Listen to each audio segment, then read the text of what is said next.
안녕하세요 여러분, 수익률 상승에 도움을 드리고 싶은 헬퍼입니다. 이제 오늘 같은 경우 이제 2020년부터 코로나 때부터 사실 증시 움직임을 좀 통화정책이랑 재정정책으로 한번 살펴보려고 합니다. 이제 그것을 살피고 나서 매주 보던 이제 전반적인 것도 한번 살펴볼 텐데요. 제가 좀 만들었던 표를 조금 업데이트를 해봤습니다. 좀 복잡해졌죠? 좀 복잡해졌는데 보면서 한번 같이 보도록 하죠. 일단 증시 움직였던 거랑 우리 금리 추이부터 한번 볼까요? 이게 2020년부터인데 보시면 2020년 1Q부터 4Q 이렇게 현재까지 나와 있습니다. 20년 보시면은 일단 연초에 코로나 발발하면서 팬데믹 때문에 한 20% 정도 하락을 합니다. 금리도 뭐 급격한 양적 완화로 124bp 정도 급격하게 하락을 했고요. 근데 결국에는 연중 16% 정도 전년 비해서 상승을 하면서 마감이 됩니다. 근데 금리는 한 마이너스 한 100bp 정도 더 떨어지는 효과가 있었고요. 근데 이제 여기서 볼 거는 통화정책하고 재정정책을 같이 한번 보면서 보도록 할게요. 근데 이제 이렇게 증시가 많이 올라가고 금리가 빠질 수 있었던 그런 원동력은 뭐 대규모의 통화 정책이었습니다. 사실 보시면 국채 같은 경우가 QE를 거의 2조 3천억 달러 정도 아주 천문학적인 수준을 하고요. 거기다가 MBS까지 한 6,200억 정도 매수를 하고 그 다음에 이제 그 외에 또 자산 변동까지 하면은 토탈 자산이 결국 3조 한 2천억 정도 대규모 양적 완화가 나타났었습니다. 거기다가 이제 또 단기 국채 발행도 많이 했었어요. 근데 또 그거에 반대로 또 장기 국채도 사실 발행을 많이 했는데 이 부분은 사실 QT로 다 매수가 가능하잖아요. 그러다 보니까 사실 장기 국채 발행은 좀 적었다라고 볼 수 있고 결국 단기 국채가 좀 많이 발행했었다라고 볼 수 있습니다.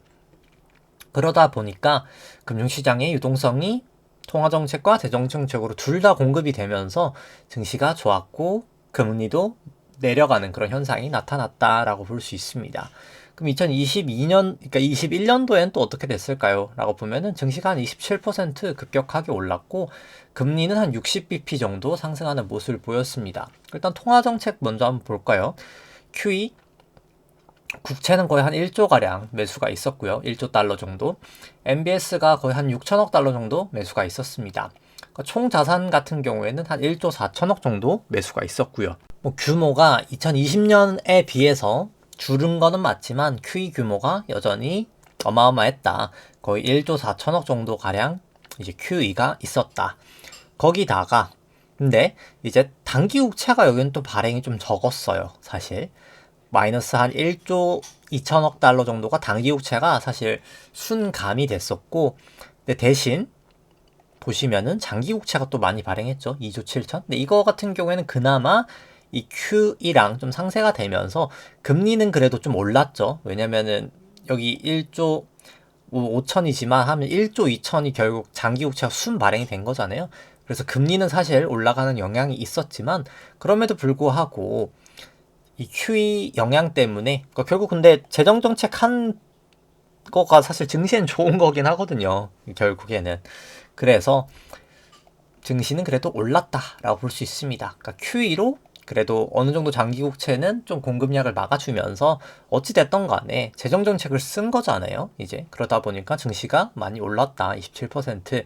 근데 이제 어느 정도 부작용도 있었던 거죠. 장기 국채가 QE로 다 커버가 안 되다 보니까 금리도 조금 상승은 됐다라고 볼 수 있습니다. 근데 여기서 이제 추세 전환이 됐던 거는 이제 22년도죠. 22년도 보시면 증시가 3Q까지는 쭉 하락하게 되는데 이제 4Q 때 반등을 하거든요. 근데 이제 왜 그렇게 됐을까를 살펴보기 전에 일단 먼저 움직임을 보죠. 일단 Q1을 하던 게 이제 QT로 돌아섭니다. 그러다 보니까 당연히 증시가 빠지는 거 이해가 되고요.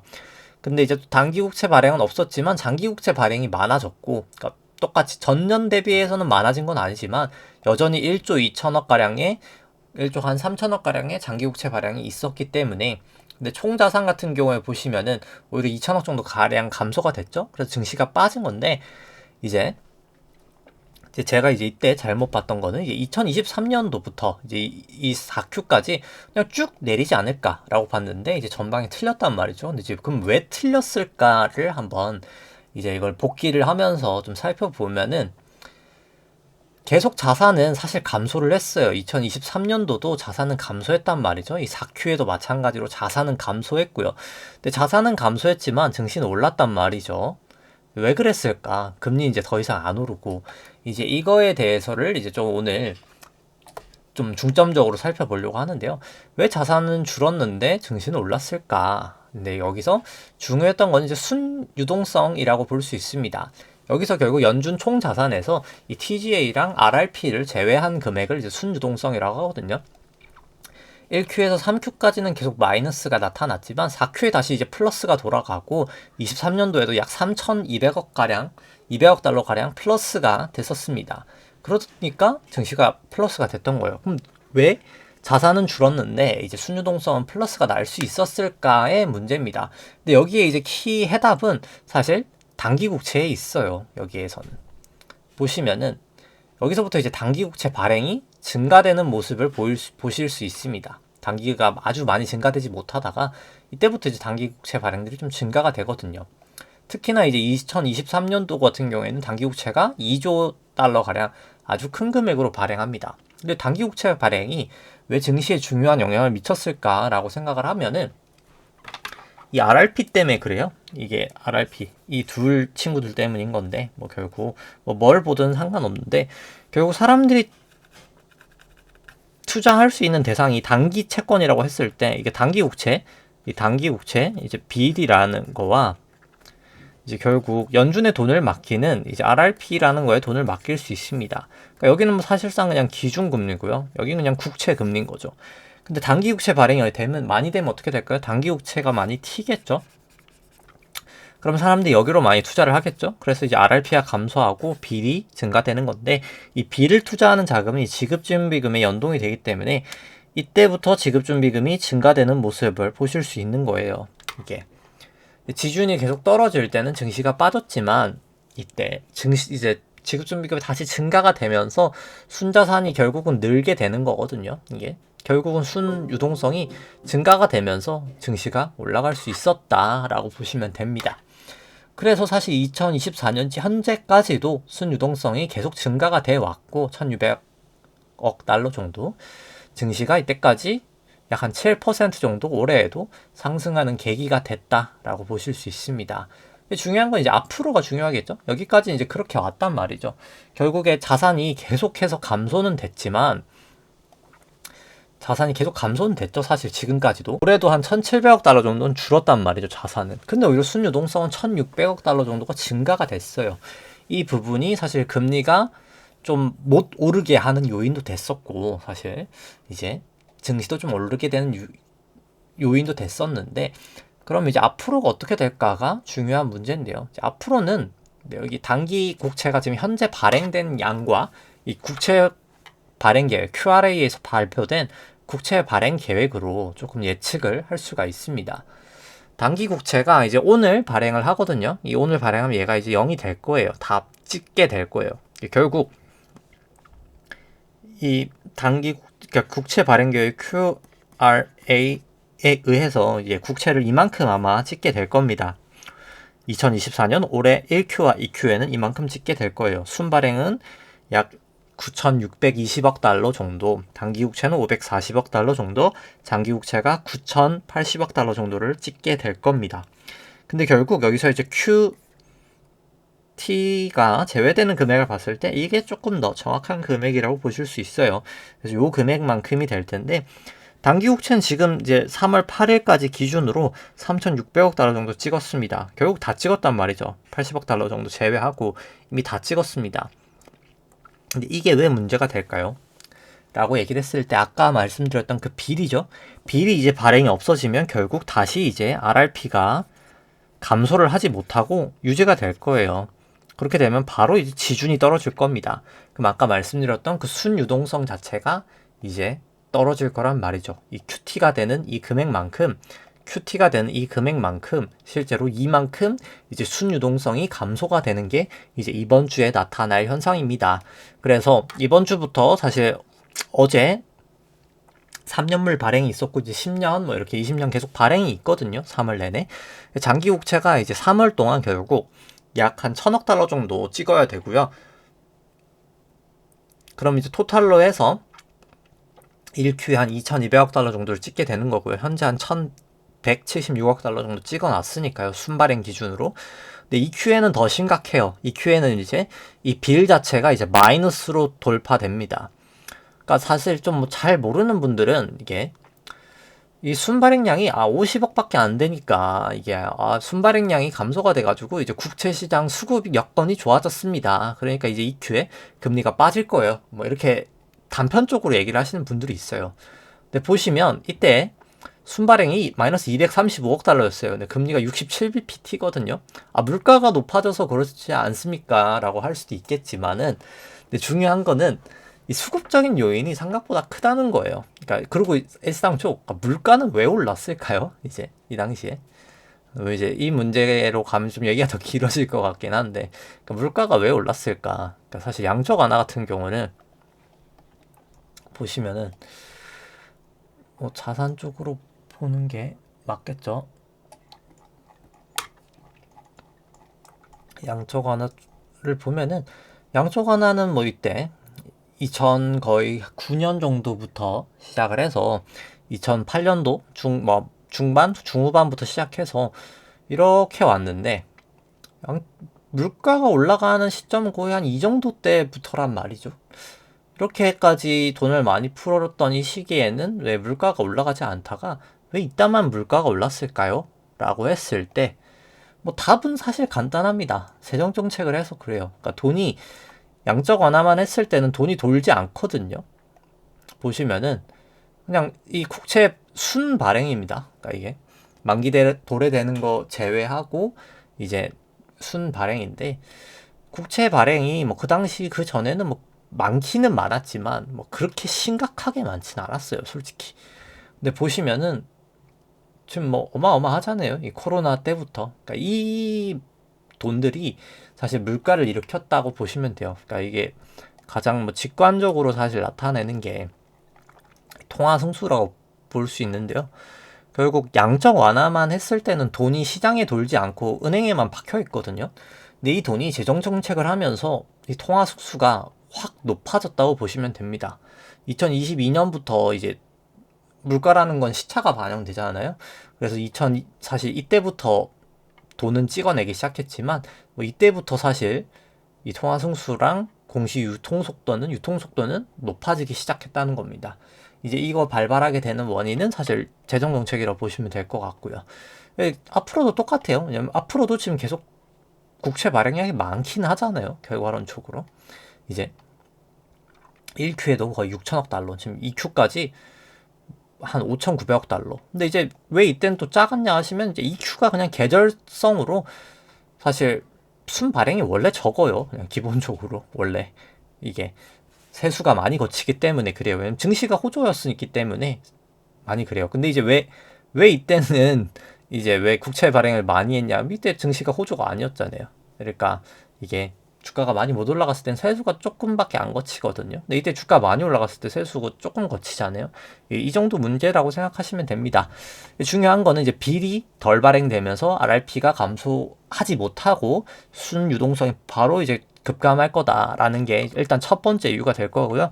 두 번째 이유는 전년도 장기 국채 발행은 3,900억 달러밖에 되지 않았어요. 근데 올해 3월, 지금 잔여 3월부터 EQ까지만 남은 금액이 보시면은 4,214억 달러. 어마어마하죠. 작년 전체보다도 많아요. 지금 4달 동안에 발행량 해야 될 게.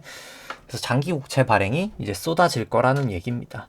이제 그 부분이 계속 증시에 압박을 줄이라 생각을 하고, 이제 그게 이제 이번 주부터 스타트가 될 거고, 이제 어제 BTFP도 사실 1,600억 달러 정도 지금 남아 있는데 만기가 이제 연장이 안 되죠. 그래서 1년 기간 동안 계속 또 감소가 될 겁니다. 이제 그 외의 변동 사항으로 또 자산이 감소가 되겠죠. 이제 그만큼 결국 또 순유동성은 이제 감소하는 그런 현상이 나타날 겁니다. 그래서 올해는 이제 다시 22년 같이 순유동성이 감소가 되는 와중에 단기국채 발행은 사라지고 장기국채 발행이 많아지는 그런 현상이 나타나게 될 수밖에 없다라고 보시면 됩니다. 근데 이제 여기서 이제 윌러 연준 이사가 발표했던 게 있었는데 좀 중요했던 내용이었어요. 지난주에 아마 제 목이 안 좋아서 뭐 지금도 목이 좀 안 좋긴 한데 이제 얘기를 못 했었던 건데 FMC 홈페이지 스피치 쪽에 가시면 있는데 그래서 이제 단기국채 쪽에서 사실 계속 좀 신경을 많이 쓰고 있는 게 눈에 띕니다. 왜냐면 실제로 가장 중요했던 거기도 하니까요. 그러니까 22년 4Q부터 사실 지금까지 증시를 끌고 왔던 거는 단기국채 발행이라고 해도 과언이 아닙니다. 사실. 근데 이제 그런 상황에서 결국 단기국채를 더 이상 못 찍는 상황이 될 수밖에 없다는 거죠. 계속. 그러니까 왜냐면 이제 RRP가 뭐 결국은 감소할 수밖에 없거든요. 이제 뭐 RRP 총량 자체가 4,400억 달러밖에 안 남았어요. 그래서 뭐 조금 한 2Q까지 증가는 될 수 있겠지만 절대치 자체가 워낙 얼마 남지 않았기 때문에 결국 계속 지속될 수가 없거든요. 그래서 이제 얘기를 했던 게 윌러 연준 이사가 얘기를 했던 게 우리 그냥 어차피 우리가 MBS는 0으로 보고 싶다. MBS가 사실 350억 달러씩 줄여야 되거든요. 매월. 그러면 이제 사실 이 3Q 동안 이 1,050억씩 줄었어야 돼요. 50억 달러씩. 근데 이제 국고채 같은 경우에는 600억 달러씩 3달 치니까 1,800억 달러씩 1Q마다 줄었어야 되거든요. 근데 보시면 얘는 얼핏 맞잖아요. 지금 거의 1,800 언저리에 계속 되고 있죠. 평균 치면 1,800 근처란 말이죠. 근데 이제 여기 보시면은 1,050 근처를 간 적이 단 한 번도 없죠. 지금 절반 수치도 안 됩니다. 지금 이제 1Q 거 합쳐도 뭐 근처도 못 가죠. 그러다 보니까 근데 왜 이런 현상이 날까? 하면 국채 만기는 사실 좀 짧은 것도 많죠. 이게 보통 이제 노트랑 본드를 사는데 노트는 이제 2년에서 10년 사이고 본드가 이제 20년, 40년짜리다 보니까 노트 만기가 많이 돌아오죠. 그러다 보니까 이렇게 많이 줄어드는 현상이 발생을 하는데 MBS 같은 경우는 만기가 다 20년 이상이란 말이죠. 만기가 돌아오지가 않는 거예요, 지금. 사실상 거의 많이. 그래서 그냥 윌러 연준 이사 이렇게 할게 하고 그냥 우리 MBS 0이 되는 걸 보고 싶어. 그러니까 잔고가 0이 되는 걸 보고 싶으니까 그냥 MBS 이제 매각하는 만큼 더 하는 거잖아요. 여기서 1,050씩 해야 되는데 사실 500씩 못 하고 있었던 거잖아요. 이제 그만큼은 아닌데, 그러니까 정확한 표현은 그냥 제가 와전을 하니까 정확하게 할게요. 우리는 이제 MBS를 0으로 만들고 싶다. 결국 MBS를 매각하겠다. 첫 번째, MBS를 매각하고 싶다. 두 번째, 향후에는 이제 빌의 비중을 조금 높이고 싶다. 아까 빌은 안 샀거든요. 이 양적 완화를 할 때 빌을 안 샀어요. 근데 이제 빌을 좀 사주고 싶다라는 얘기예요. 그러니까 저는 근데 약간 여기서 이제 제 뇌피셜입니다. 그래서 사실 양적 완화 QE를 얘기하는 게 아니라 향후에도 저는 이렇게 할 확률이 높다고 생각합니다. 근데 이렇게 되면 사실 장기 금리가 이제 튀는 요인이 되긴 할 거예요. 그러니까 이게. 근데 이제 뭐 이렇게 한들 사실 이제는 순 자산을 막을 수 있는 효과는 없어요. 왜냐면 이제 왜 B를 계속 사줘도 이제 그럴 수가 없냐면은 이제는 뭐 사실 이 RRP 자체 금액 자체가 너무 이제 얼마 남지 않았기 때문에 이게 많을 때는 얘가 버퍼가 되는 현상으로 B를 찍으면서 이 RRP가 줄어들 수 있었잖아요. 어딘가가. 근데 이제 B를 많이 찍어준들 이 RRP가 없기 때문에 전만큼의 효과는 안 나지만 적어도 이제 그냥 그 단기 금융 시장이 좀 붕괴되는 그 정도는 막아보겠다. 이제 이런 현상이라고 보시면 돼요. 근데 이제 결국 MBS를 매각하기 시작하면 또 이제 장기 금리가 이제 튀게 되긴 하겠죠. 이제 그런 현상이 이제 향후에는 나타날 수 있고 이제 향후 이제 FMC들에서 이거 이제 논의가 될 수 있습니다. 근데 일단 뭐 오늘 사실 CPI가 발표가 되는데 이제 중요하긴 하겠죠. 9시 반. 뭐 곧 발표되겠네요. 이제 한 40분 뒤에 발표될 것 같은데 이제 그 부분이 발표될 거고 아마 사실 1월도 PC가 상당히 높게 나오긴 했거든요. 전월 대비해서 0.4면은 근원 PCE 같은 게 한 5.1%란 말이에요. 연환산 시키면은 높게 나왔고 결국 이 순유동성이 지금 계속 증가가 되어 왔잖아요. 사실 이 현상이 사실 지금 물가에 반영되고 있다라고 보시면 돼요.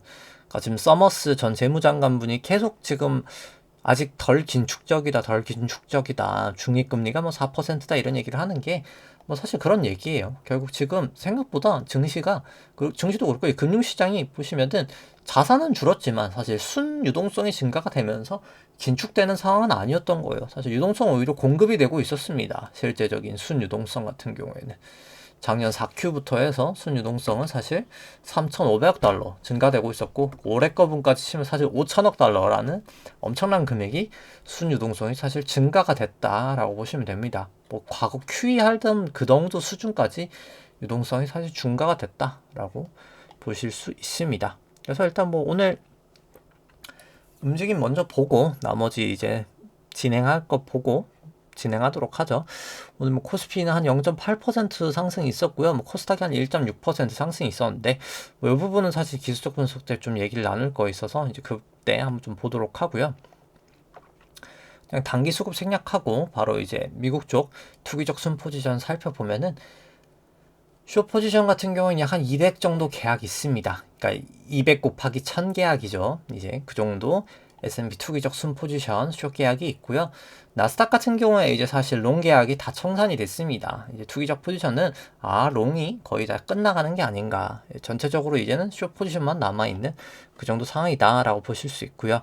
그 다음에 이제 코스피 수급 같은 경우, 일단 뭐 연초 유로기보다 작년 이제 10월 정도부터거든요. 증시가 반등했던. 여전히 일단 외국인 같은 경우는 수급이 뭐 나쁘진 않아요. 한 17조 정도 매수가 되고 있고요. 선물도 한 8.5조 정도 매수 중입니다. 그래서 뭐 단기적인 수급은 나쁘지 않은데, 일단 뭐 장기적인 수급은 여전히 좋아 보이진 않고요. 일단 신용잔고 같은 경우도 계속 조금 증가되고 있는 추세를 보이고 있긴 합니다. 뭐 코스닥 같은 경우에는 뭐 차트만 보여드리고 뭐 설명을 생략하도록 하고요. 뭐 우리나라에서 중요하니까 뭐 삼성전자 쪽 살펴보면은 일단 DXI 계속 좀 올라가고 있는 측면이 있고요. 근데 이제 그럼에도 불구하고 기대 수익률은 상당히 여전히 저는 좀 고평가 영역이지 않나라고는 생각을 합니다. 특히 금리를 감안한 기대 수익률은 여전히 고평가지 않나라고 생각을 하고요. 전체적인 신용잔고도 한 18.9조 정도 가량으로, 뭐 과거 대비해서 한 4천억 정도 증가가 됐다라고 보실 수 있을 것 같습니다.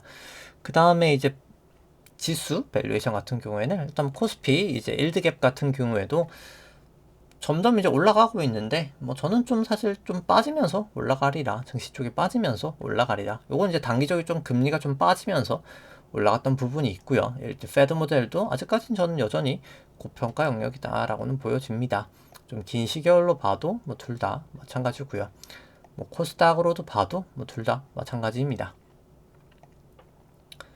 그 다음에 뭐 S&P랑 같이 되어 있는 걸 봐도 뭐 둘 다 뭐 사실 여전히 저는 뭐 고평가 영역이다 라고는 보여지고요. 특히 이제 페드 모델로 봤을 때 조금 더 심하다라고는 보여지고, 그 다음에 이제 뭐 실질금리나 BEI, 기대 인플레이션 같은 경우에는 기대 인플레이션 좀 튀다가 좀 단기적으로는 좀 빠지고 있고, 금리도 뭐 살짝 좀 금리를 다시 또 내리지 않을까라는 기대감으로 빠지고 있긴 합니다. 국내 쪽은 사실 정책적인 이유로 좀 실질금리가 좀 많이 낮아진 부분이 있고요. 뭐 그 다음에 이제 부동산 같은 경우에는 여전히 PIR 내려오고 있지만 여전히 높은 수준이다라고 볼 수 있고, 미국 PIR은 좀 많이 심각해 보이죠. 서브프라임 때보다도 높은 수치다 보실 수 있고요. 실질 미국 주택 가격도 여전히 높은 상황. 상업용 부동산은 실질로 봤을 때 많이 빠진 것도 맞긴 한데, 뭐 저는 좀 더 빠지지 않을까 싶긴 하고요. 서울 실질 주택 가격 지수도 여전히 너무나 높은 수치다라고는 보여집니다. 그 다음에 뭐 22는 여전히 뭐 QT까지는 아닌데, 그냥 요 대출 자체, 이제 대출해줬던 거를 많이 좀 감소되고 있고, 유가증권 쪽은 아직 건들지 못하고 있습니다. 여기도 이제 건들면서 결국 22까지도 이제 QE 이제 양적 완화를 멈추고, 그 다음에 이제 YCC까지 멈추면 뭐 사실 이제 그때 글로벌적으로 이제 종합적인 유동성 긴축이 이제 본격적으로 나타날 거다라고는 생각을 합니다. 일본도 이제는 뭐 이제 이번 달에서 다음 달, 뭐 못해도 이제 한 5월 안 정도까지는 이제 다시 이제 긴축으로 좀 돌아가지 않을까, 양적 완화가 끝나지 않을까라고 시장에서 많이 보고 있고요. 이번 주부터 연준은 결국 유동성 긴축이 시작될 거다라고 얘기를 드렸습니다. 빌 발행이 되지 않으면서, 그리고 장기채 발행이 많이 되면서 순유동성은 이제 감소가 될 수밖에 없는 상황이 됐다. 뭐 이건 이제 전망이 아니라 뭐 이미 QRA라는 국채 발행 계획이 있기 때문에 그냥 그렇게 될 수밖에 없는 지금 현 상황이다라고 보시면 될 것 같고요. 그리고 뭐 사람들이 그러죠. 막 QT가 이제 뭐 많이 감소가 되면서 좀 시장이 좋아지지 않을까라고 하는데, 말씀드렸다시피 사실 이미 QT는 MBS 부분이 거의 절반 반토막도 안 하고 있었어요. 이미 과거 전부터. 그래서 사실 이미 축소를 한다 한들 뭐 그렇게 크게는 영향이 없을 거다. 그리고 이제 축소를 한다는 것 자체가 계속 쭉 끌고 갈 거란 얘기이기 때문에 뭐 사실 시장에는 안 좋은 영향으로 저는 미쳐지지 않을까. 그러니까 축소하는 게 좋긴 좋겠지만 아주 큰 임팩트로 긍정적인 이슈로 사실 다가오기는 저는 좀 힘들지 않을까라는 생각을 하고요. 매크로 지표 같은 경우에는 이제 뭐 ISM 제조업 지수 안 좋게 나왔고, ISM 비제조업 지수도 살짝 떨어지면서 그렇게 좋게 나오진 않았습니다, 사실. 그리고 이제 뭐 매번 말씀드리지만 이제 S&P를 글로벌 GDP로 나눈 이 수치 같은 경우에도 뭐 이 수치를 넘어가고 나서 뭐 머지않아 다 빠졌었거든요. 지금도 살짝 넘어가 있지만 뭐 결국 계속 글로벌 GDP 대비해서 여전히 너무나 고평가 영역이지 않나라는 그런 생각이 있고요. 뭐 본 거는 다 끄도록 하죠. 이제 수급 쪽도 뭐 마찬가지로 뭐 다 봤기 때문에 그냥 꺼버리도록 하고요. 그 다음에 ECB 쪽하고 BOJ도 봤었죠. 그러니까 BOJ도 사실 이 지금 국채뿐만 아니라 이 주식까지 사잖아요. 이 주식이랑 사실 리츠 산 거 다 팔면은 이제 결국엔 팔아야 되거든요. 이 증시가 이제 사실 급락을 할 거고, 근데 이것도 사실 엔화를 달러로 바꾸면 금액이 이렇게 작듯이 일본 증시도 사실 이거 달러로 바꾸면은 생각보다 높진 않다. 사실 환 영향이 제일 컸다라고 보실 수는 있습니다.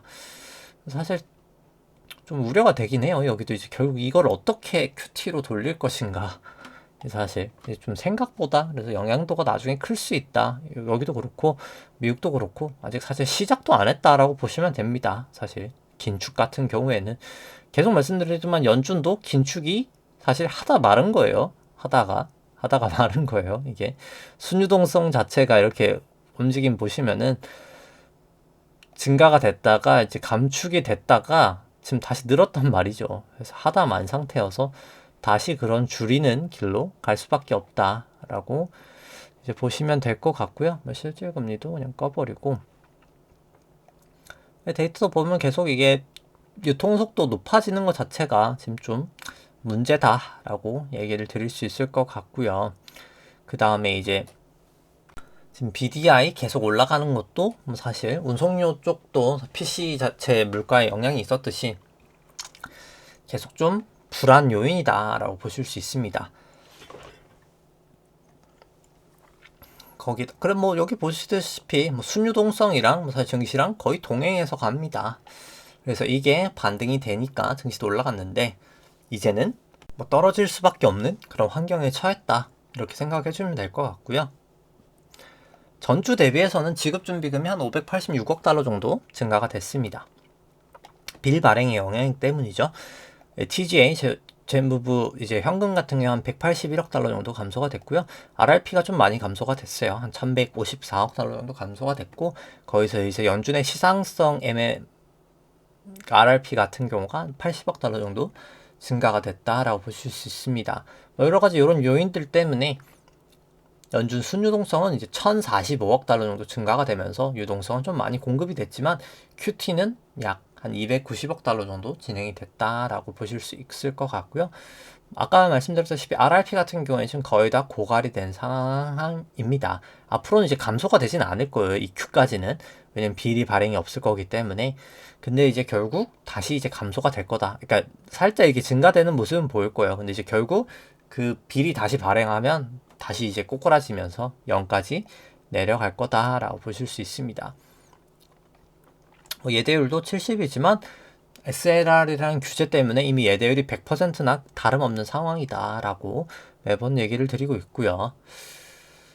그 다음에 지표들이 뭐 볼 게 있을까 해서 한번 내려보면은, 일단 뭐 총자산 대비는 한번 봐야 될 것 같으니까 잠시만요. 뭐 거기다 이제 뭐 코어 PCE 같은 경우 보면은 뭐 사실 여전히 높은 수치예요. 계속 말씀드리지만 물가가 지금 쉽게 빠지고 있지 않는 이제 그런 상황이라고 보시면 될 것 같고요.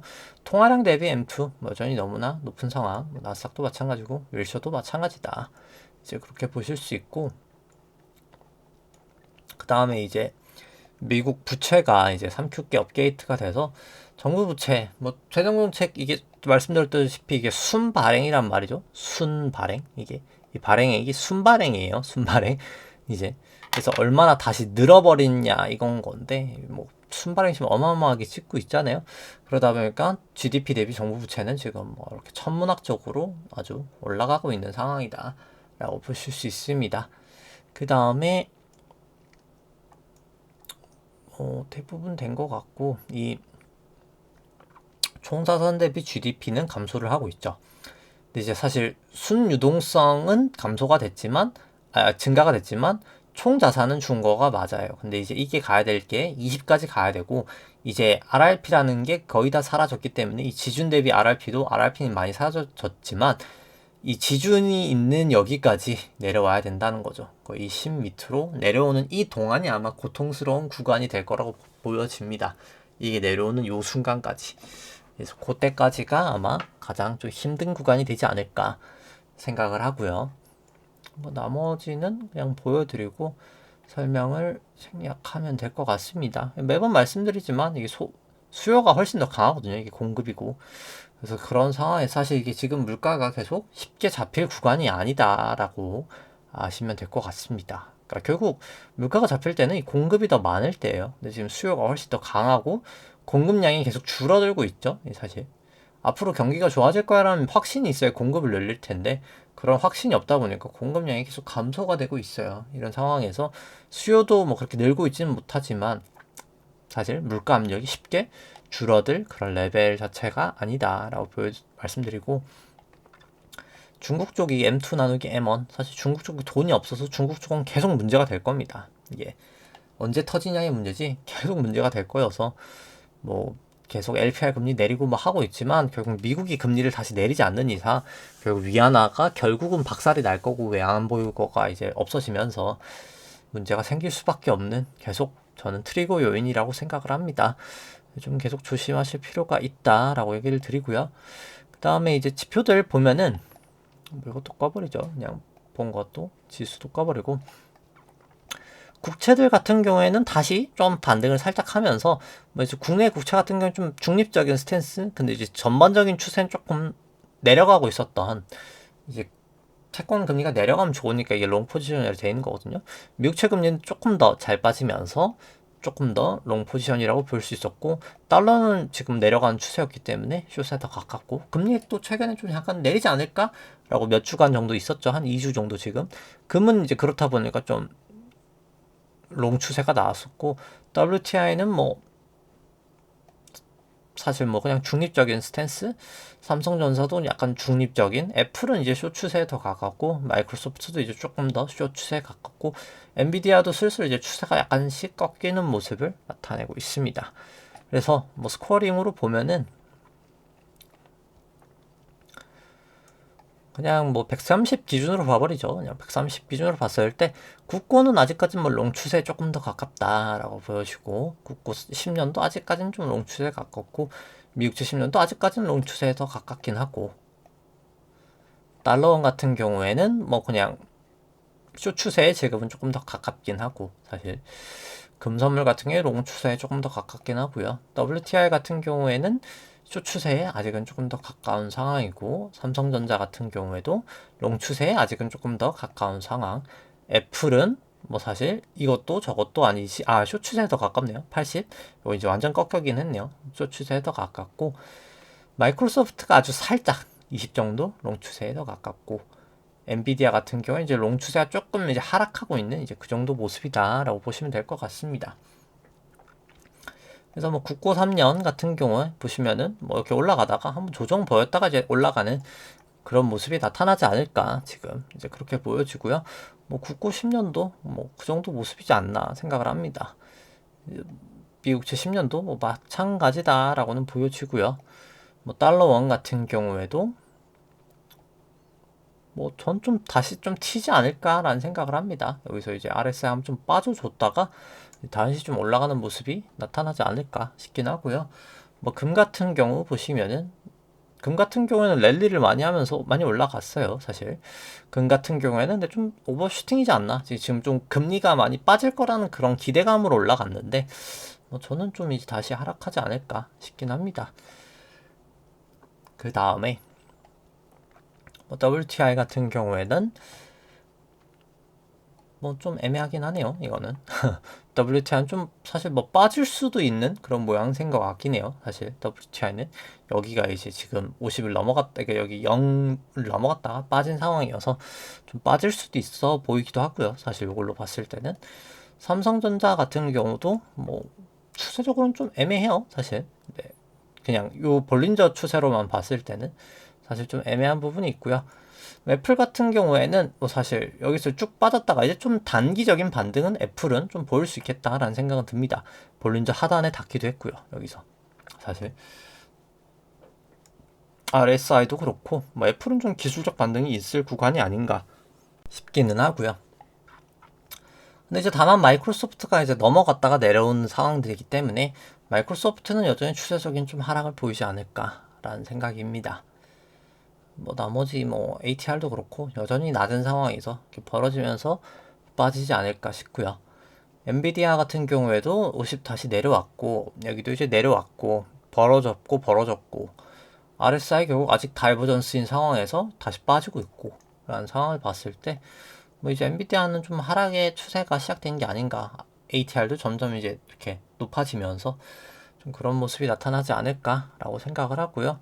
그 다음에 이제 지수들 살펴보면은 이제 뭐 이 미국 지수 같은 경우에는 사실 선물이 이제 3월물에서 6월물로 바뀌어서 올라간 부분까지도 그냥 반영이 돼버리거든요. 그래서 그 부분이 조금 있고 실제로는 지금 볼린저 여기는 사실 이제 이렇게 좀 경고를 보내고 있다라고 보시면 됩니다. 실제로 이게 실제로 지수가 올라간 건 아닌데 연결로 봤을 땐 지수가 올라간 것처럼 표시가 되거든요. 이게 그래서 그 부분에 영향이 조금 반영되어 있다라고 보실 수 있고요. 근데 국내는 실제로 이렇게 높은 게 맞아요. 실제로 이제 다 롱 추세다 여전히. 그래서 뭐 나머지 이제 추세 같은 경우에 보면은 130 기준선으로 봤을 때 일단 여전히 나스닥은 아직까지는 롱 추세입니다. 추세는 S&P도 여전히 롱 추세는 롱 추세고요. 그 다음에 코스피도 여전히 롱 추세는 롱 추세고 이제 코스닥도 여전히 롱 추세는 롱 추세예요, 사실. 근데 이제 뭐 120분봉으로 봤을 때 뭐 사실 이제 내려오고 있는 추세거든요. 결국은 다시 RSI가 30 밑으로 내려가는 것까지 내려갈 거다라고 보여지고요. 그 다음에 이제 일봉상으로 봤을 때도 뭐 계속 타고 있단 말이죠. 이게 타고 있다가 결국은 이렇게 떨어집니다. 결국은 떨어진단 말이죠. 그래서 이 RSI 계속 그리고 다이버전스죠. 이게 지금 계속 쭉쭉쭉쭉 결국 30까지는 추세적인 하락을 나타내지 않을까 생각을 하고 ATR도 여전히 낮은 상황이기 때문에 벌어지면서 저는 빠질 거다라고 생각을 하고 있습니다. 일단 근데 차트 때 이건 조금 더 자세히 설명드릴게요. 여기도 벌어져 있기 때문에 결국 모일 거라고 생각을 하고요. 뭐 나머지는 다 생략하도록 하고 그 다음에 이제 뭐 여기 일봉도 뭐 코스닥 같은 경우는 아니 코스피 같은 경우는 뭐 특별할 게 볼 게 없는데 지금 코스닥 같은 경우 사실 50일도 이제 넘었고 벌어졌고 이제 200일도 거의 모여져 있는 상황이기 때문에 모이고 벌어지고 RSI도 다시 70 넘어가 있는 상황이고 뭐 거의 과열에 근접해 있는 게 아닌가라고 생각을 합니다. ATR도 그렇고 근데 이제 이거를 좀 차트로 보면 조금 더 명확한데요, 사실. 뭐 국내 쪽 같은 경우 코스피 같은 경우에는 뭐 그냥 이게 1, 2, 3, 4였을 것 같아요. 그래서 여기가 이제 사실 5가 저는 고점이 다 온 게 아닌가 생각을 하고요. 그래서 국내 쪽은 그냥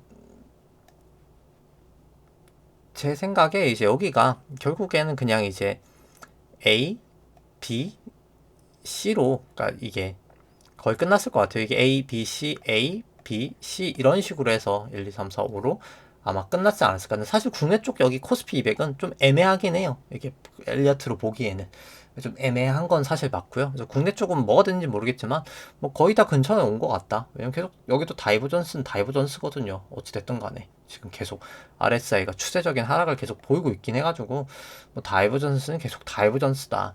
증시가 레벨은 높아졌는데 계속 고점을 못 넘기고 사실 쐐기 모양이 나타나고 있어서 다이버전스는 다이버전스이고 근데 사실 여기보다 지금 좀 미국 쪽하고 코스닥이 조금 더 확실해요. 이제 보시면은 여기 결국 코스닥도 명확하게 여기가 고점이고 여기까지가 이제 A, B, C인데 이건 이제 채널링까지 딱 깔끔하거든요.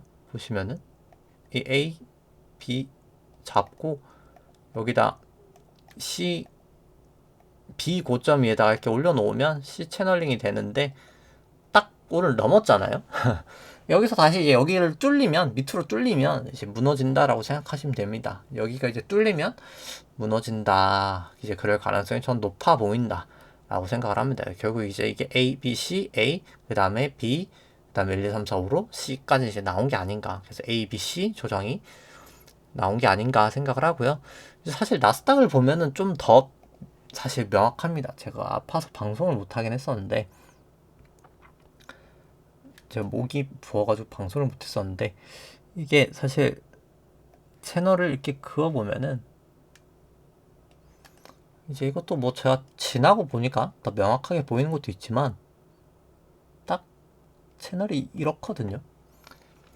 그래서 이거를 한번 살펴보면은 결국 뭐 이제 지나고 나니까 이제 지난 파동이 더 깔끔해서 보이는 거예요. 그러니까 결국 이게 1, 2, 3, 4, 5로 해서 여기까지가 한 파동이 1파였던 거고 여기가 이제 2파였던 거고 여기가 이제 3파 1, 2, 3, 4, 5로 3파였던 거고 A, B, C로 여기가 4였던 거고 여기가 이제 1, 2, 3, 4, 5로 해서 5파 고점을 저는 쳤다라고 봅니다.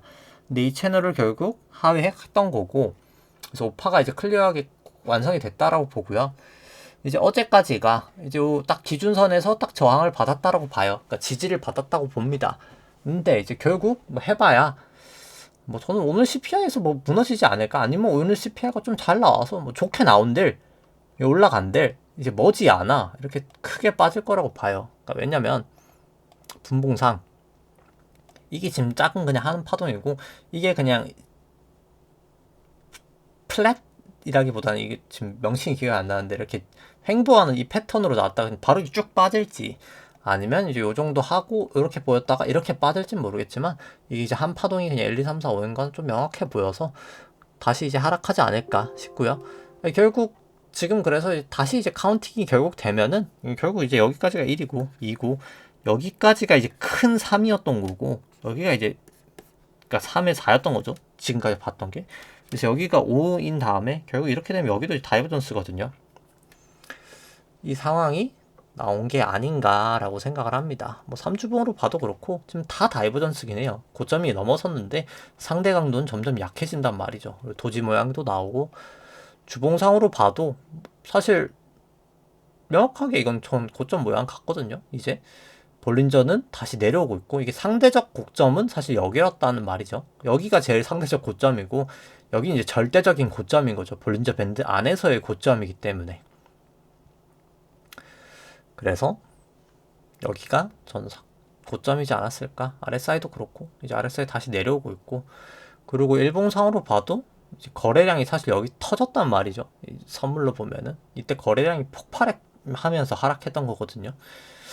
이렇게 기린형으로 거래량이 터지면서 RSI는 계속해서 사실 다이버전스가 나오고 있는 이런 상황.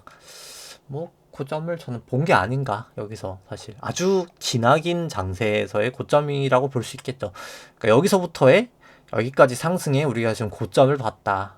저는 사실 이렇게 A, B, C로 한번 크게 빠진 이후에 아무 대세 상승장이 다시 오리라 봅니다. 그러니까 뭐 계속 약세를 보는 건 아니고요. 저도 이제 여기서 A, B, C 한번 크게 빠지고 나서 대세 상승장이 올 거다라고 보여집니다.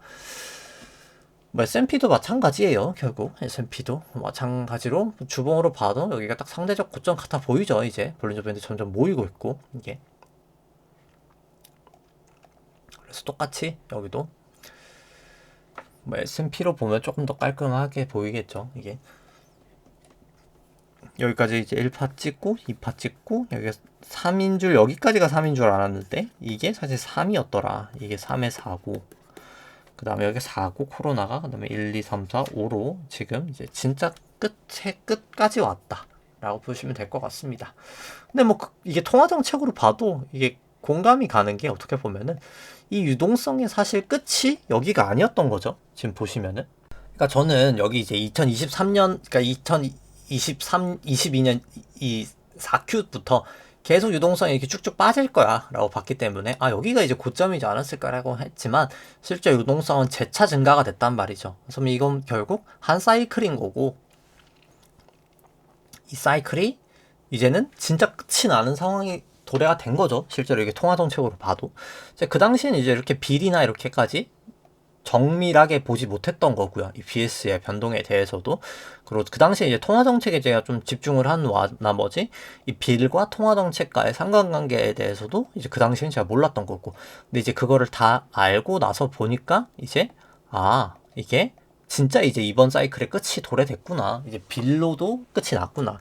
라는 거를 알 수 있게 됐고, 이제 그게 해서 실제로 이때가 고점이지 않을까. 그러니까 요건 지금 연결 선물 효과 때문이에요. 좀 이게 고점은 아니고 실제로 보시면은 요게 이제 고점이지 않았을까. 8일 날이. 그러니까 요건 선물 효과예요. 지금 선물 근월물에서 원월물로 이제 바뀌는 그런 이제 선물 가격 효과라고 보시면 될 것 같습니다. 코인 같은 경우도 그래서 마찬가지인 것 같아요. 그러니까 이게 제가 이제 여기가 이제 고점이라고 생각했던 부분이 결국 여기가 그냥 3이었던 거죠. 그냥 이제 1, 2, 3, 4, 5로 그냥 끝이 났던 거고, 결국은 다시 이것도 이제 ABC로 저는 빠지지 않을까 싶습니다. 그러고 나서 다시 올라갈지 그냥 이 자산이 어떻게 될지는 다음 문제고, 똑같은 그냥 증시랑 지금 패턴을 가고 있지 않나 생각을 하고요. V코스피 같은 경우에도 이제 계속 좀 기준선 위에 지금 놀고 있는 상황입니다. 빅스 같은 경우에도 계속 올라가고 있죠. 지금 기준선 이제 돌파하면서 올라가나 마냐 일 것 같습니다. CPI 이제 발표도 얼마 남지 않았는데 아무튼 그렇고, 여기도 똑같이 도지 나왔다고 반등을 할지 아니면 바로 이제 무너질지 어찌됐든 간에 여기 고점이지 않을까 생각을 합니다. 니케이도 마찬가지죠. 니케이도 여기가 지금 절대적 고점인 게 눈에 보이죠. 이게 상대적 고점이라기보다는, 그러니까 여기가 상대적 고점, 여기가 절대적 고점인 거죠. 볼린저를 넘지 못했으니까요.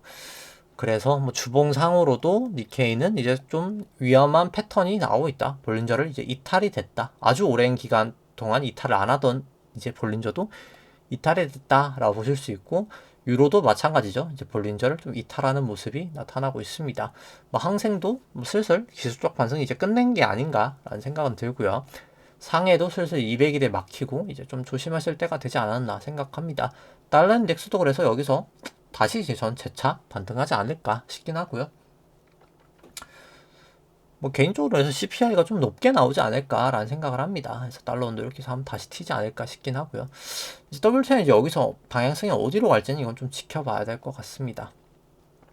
금 같은 경우도 사실 금리가 튀면은 전 좀 조정을 보이지 않을까 싶긴 하고요.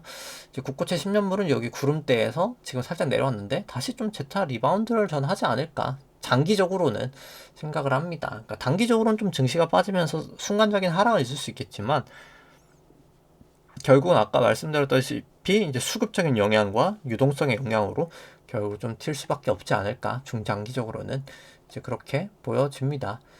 애플 같은 경우에도 보시면은 워낙 많이 빠졌기 때문에 애플은, 근데 단기적인 반등이 저는 좀 애플은 언제든 좀 있을 수 있다고 보긴 하고요.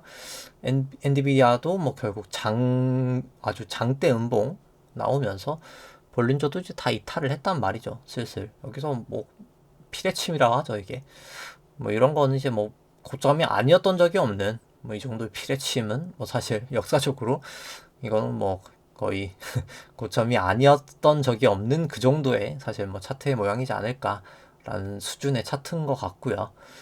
테슬라도 마찬가지로 많이 빠져서 언제든 반등은 할 수 있겠지만 결국 추세적으로 여기도 하락을 하지 않을까. 지금 차트 모양은 장기 차트도 이미 무너졌고 단기 차트도 무너졌고 지금 좀 무너진 차트 모양이지 않나라는 생각입니다. 그래서 결국 오늘 이번 방송의 핵심은 결국 이번 주부터 이 기나긴 거의 1년 3개월이죠. 1년 3개월도 더 됐네요. 거의 한 1년 6개월 동안에 순유동성이 증가됐던 그 사이클이 이제는 지금 끝날 사이클이 왔다. 이제 그 상황에서 지금 증시 멀티플 레벨에서 장기 국채까지 이제 발행이 많이 된다. 그런 상황에서 좀 버틸 재간이 있을까? 저는 가능성이 매우 낮다라고 생각을 합니다. 네, 그래서 좀 계속 조심하실 필요가 좀 있지 않나 말씀을 드리면서 오늘 방송 여기까지 하도록 하겠습니다. 네, 좋아요와 구독 눌러주시면 감사하겠습니다. 이상입니다.